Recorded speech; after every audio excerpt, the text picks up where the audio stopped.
to Bible Time. My name is Divina Sha, and today we're going to be reading once again out of our My Creative Bible. We are in the book of Exodus.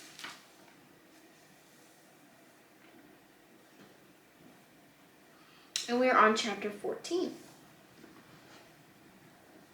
Alrighty, so before we get started, let's go ahead and start with some prayer. Dear Lord, I just want to thank you so much for this day. Thank you so much for this time with you, dear Lord, that I may learn, that I may take a message away from this reading that I can apply in my own life. And just thank you for everything. Amen.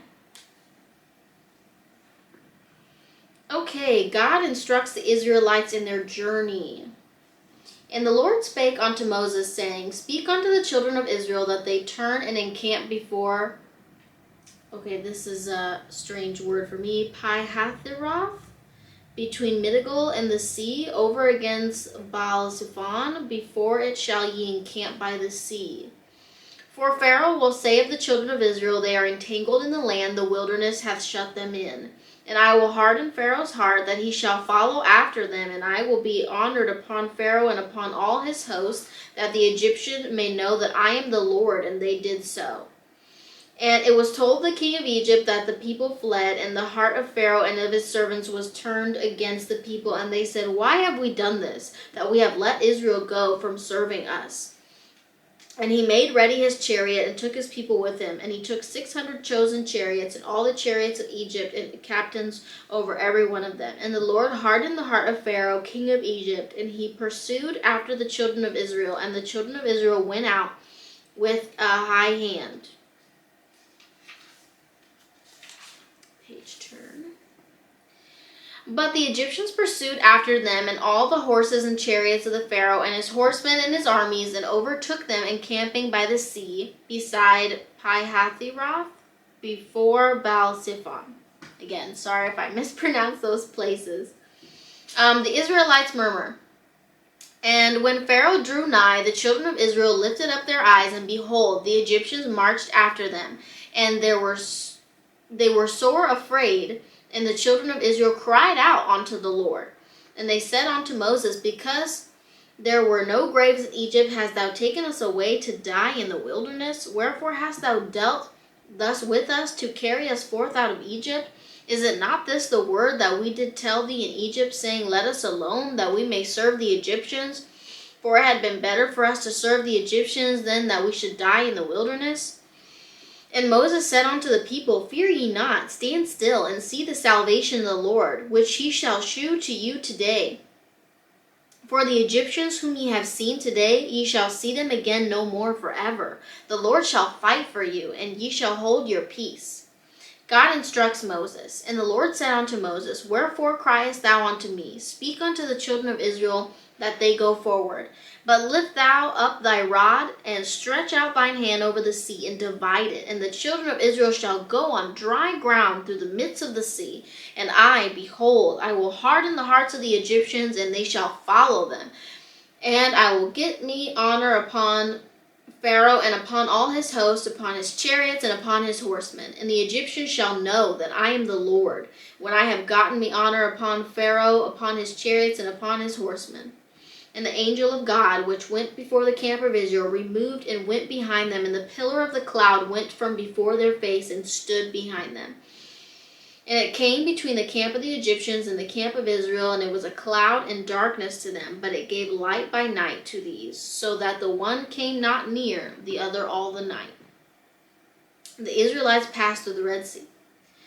And Moses stretched out his hand over the sea, and the Lord caused the sea to go back by a strong east wind all that night, and made the sea dry land, and the waters were divided. And the children of Israel went into the midst of the sea upon the dry ground, and the waters were a wall unto them on their right hand and on their left.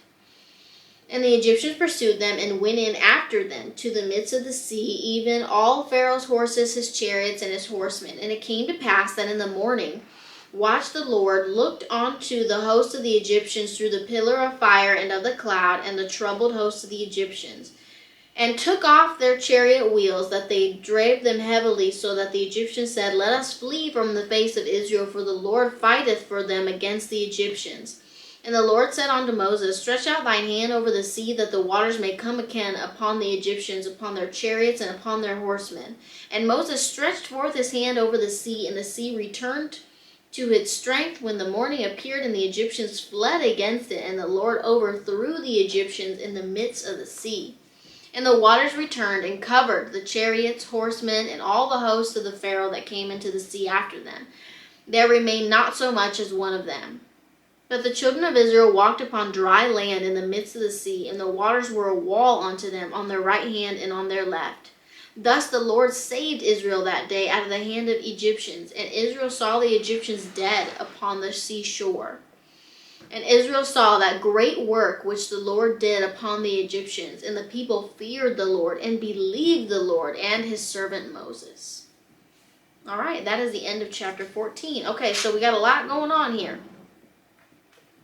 The Lord warns Moses that the Egyptians are going to come after them. He says, I've hardened their hearts so much that they're going to get upset, and they're going to, question, why did we let them go? Why did we stop them from serving us? We should go back and get them again.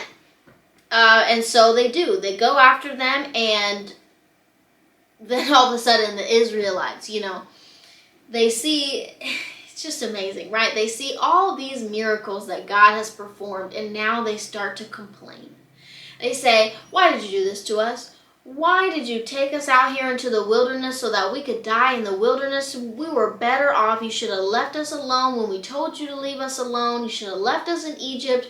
We would have lived on our happy little lives in Egypt, serving the Egyptians, but at least we wouldn't be dead in the wilderness. And Moses tells them, fear not. The Lord is fighting for you, and you will see it. And you will see these people now, but you will never see them again. It's amazing, right? That they question that still. They still think that God's not going to pull through for them after all the miracles he's performed to get them out of Egypt. It's like, come on, guys. What's going on? Anyway, so then God gives Moses some instructions. He tells them to tell everybody to go forward and that they're going to go through the sea. And he parts the sea with a very strong wind, and it's like 2 walls of water, and they are walking basically on dry land through the sea. And of course, the Egyptians come after them, and they start going through, and the first thing God does to them is that he takes off their chariot wheels so they can no longer ride efficiently through. It slows them down significantly, and then God instructs Moses to, cast his hand over the sea and for the sea to start to close again. And so it does, and it swallows up the Egyptians, and the Israelites even see for themselves the Egyptians washing up to shore dead. And they see, once again, they see the amazing things God is doing for them. And they say they fear him, they believe in him, and they believe in Moses.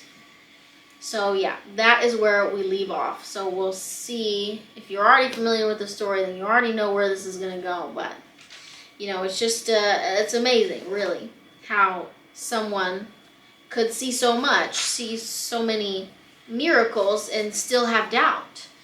And I know that that's like it's the biggest thing. It's the most difficult thing to do, is to have that unshaken faith, to know that God is going to do what's best for you in whatever bad situation you're in. He will deliver you out of. Yes, he will. Okay, guys, so before we get into our musical portion, let's go ahead and finish off with a prayer.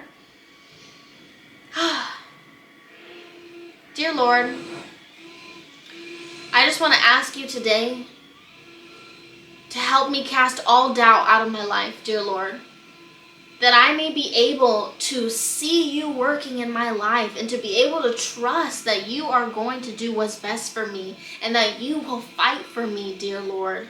Fight for me every single battle that I need you to. You will always be there. Dear Lord, I just want to have that faith in you, that trust in you, dear Lord, because there is temptation all around me and there are struggles every day that I face, and I know that you will always see me through, dear Lord. So thank you for that, and thank you for this time that we have here today. I just hope that every day that I can grow my faith and be strong within you, dear Lord, during these very trying times. Amen. Alrighty, guys. Don't forget to like, comment, and subscribe, and I'll see you next time. Alrighty, guys, for our musical portion this week, we are going to open up our nifty hymn book. We are going to sing, Come We That Love the Lord. I don't know about you, but I love the Lord, and I'm sure if you're watching this video, you love the Lord as well. So this song is for you. Come